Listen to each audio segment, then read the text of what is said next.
പ്രിയ പ്രേക്ഷകർക്ക് സീരിയൽ ന്യൂസിലേക്ക് സ്വാഗതം. കൂടുതൽ സീരിയൽ ന്യൂസുകൾ അതിവേഗം ലഭിക്കുന്നതിന് ഈ ചാനൽ സബ്സ്ക്രൈബ് ചെയ്യുക. ബെൽ ഐക്കൺ മറക്കാതെ ക്ലിക്ക് ചെയ്യുക. വീഡിയോ ഇഷ്ടമായി എങ്കിൽ ലൈക്ക് ചെയ്യാൻ മറക്കരുത്.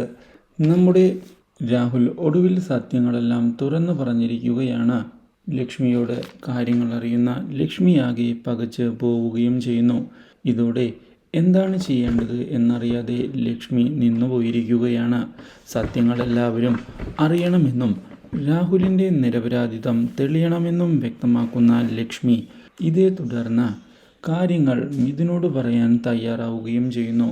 മിഥുനോട് അന്ന് സംഭവിച്ച കാര്യങ്ങളെപ്പറ്റി ലക്ഷ്മി വ്യക്തമാക്കുകയും ചെയ്തതിനെ തുടർന്ന് താൻ ഇതുവരെ തെറ്റിദ്ധരിച്ച് രാഹുലിനോട് ഒരുപാട് തവണ ദേഷ്യപ്പെട്ടിട്ടുണ്ട് എന്നും അതുകൊണ്ട് തന്നെ ക്ഷമിക്കണം എന്ന് അറിയിക്കുകയും ചെയ്യുന്നു.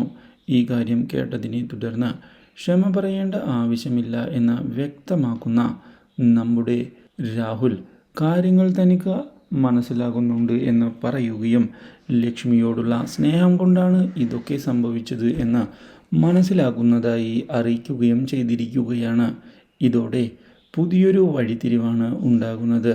ഒടുവിൽ രാഹുൽ മരിച്ചിട്ടില്ല എന്നുള്ള സത്യം തിരിച്ചറിയുന്നത് നടുക്കി കളഞ്ഞിരിക്കുകയാണ് നമ്മുടെ രഞ്ജിതയെയും അതുപോലെ തന്നെ മുരളിയെയും.